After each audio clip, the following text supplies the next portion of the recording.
Run! For God's sake, run! The summer of that year was a scorcher, and the dust our feet kicked up on the dirt road clung to our sweaty skin.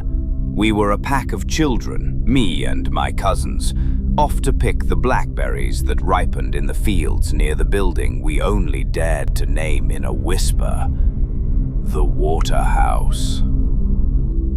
The old waterworks stood like a stone corpse in the heart of the countryside, a relic of a forgotten time. Its slate roof sagged like the back of a tired old man, and its iron doors were rusted shut with heavy chains. But the windows were dead eyes, their glass shattered, staring out from an inner darkness. My mother warned us to stay away, not because the structure was unstable, but because other things had taken up residence. The adults told us stories, voices low around firelights, about the gang that hid there after a bloody bank robbery in the 60s. They didn't just take the money. They spilled the blood of a young female clerk who happened to be there. Months later, they were found, but not alive. Their bodies were discovered inside, rotting and scattered between rooms, their faces frozen in expressions of absolute, mind-shattering terror, as if they had seen what no human mind could comprehend before they died. Since that day, the Waterhouse was never just an abandoned building. It was a graveyard for black dreams. The stench of decay and damp soil would hit you from 100 yards away, a physical presence in the air. On nights when the moon was full, a low moaning would emanate from within. Not a sound of pain, but one of profound, insatiable hunger. People reported seeing hairy shapes moving behind the broken windows, things that were too tall, their limbs bent at all the wrong angles. On our way to the berry field, we passed by it. The sun was bright, but the warmth of the day refused to touch that spot. A thick silence fell upon us, as if even the birds avoided the air above it. The air was cold and clammy, carrying a metallic tang like old blood. We raced past, trying to hide our tremors behind forced laughter. We returned, our baskets heavy with gleaming blackberries that shone in the fading evening sun like 1,000 little watchful eyes. As the Waterhouse loomed on the horizon once more, our steps slowed to a crawl. Dusk was beginning to bleed across the sky, staining it violet and a sickly orange. We halted, as if an unseen force had frozen us in place. Then it happened. From the long grass behind the building, something moved.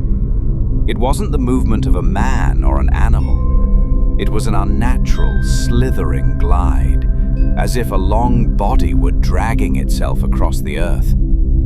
Louder but shaky, with faint echo, the oldest among us stepped forward, trying to project a courage he didn't feel. "Who's there?" he shouted, his voice cracking slightly. There was no answer. Only the slithering stopped. A took a step, then two closer. He peered into the dark corner where the shape had vanished. In a fleeting moment, before he screamed, I saw it too. A pair of yellow eyes, the color of burning sulfur glowing from the depths. A glimpse of a pale face covered in coarse black hair that seemed to writhe and twitch. But it wasn't the eyes or the hair that stole my breath. It was the mouth. A long, dark gash, stretched wide open, lipless, revealing endless rows of needle-thin, pale white teeth. And for a split second, just a heartbeat, I saw something long and black flicker out from that chasm. A forked tongue, glistening in the weak light of the emerging moon. Then, The scream tore through the evening. His scream was not just one of fear. It was a sound choked with absolute revulsion, a terror that could melt the mind. He screamed as if his very soul had been violated in that single moment. Run! For God's sake, run! We weren't running. We were flying. The ground slid beneath our feet. The air burned in our lungs. I have never run that fast before or since. I could feel that thing, not chasing us with feet, but slithering behind us, and the smell of rot and spoiled meat filled my nostrils even as I fled. I could hear it behind me, a wet, scraping sound, like a massive body sliding through the dry grass. We didn't stop until we reached the first inhabited house, where the terrible spell broke and we collapsed to the ground, racked with sobs and tremors that seemed to have no end. As we gasped, trying to reclaim our breath, A looked at us. His eyes were wide, filled with a shock that had not faded. His face was as pale as wax. Eyes. Yellow, he whispered, his voice a ragged, broken thing. And a face. All hair. But its mouth. Oh God, its mouth! He couldn't finish. He vomited violently onto the grass. When we got home, we told the adults we'd seen a drunk man. It was a flimsy lie to protect ourselves and the world from the truth. The truth that echoed in our minds every time we closed our eyes at night. It wasn't a man. It wasn't a ghost. It was something that had been hungering inside that building for long, long years.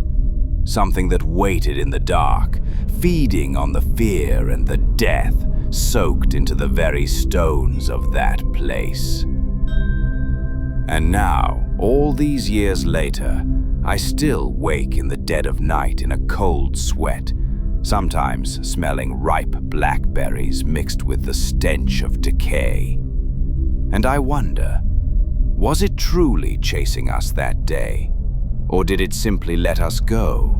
Because the terror it planted in us was a sweeter, longer-lasting sustenance than our small, fragile bodies could ever provide.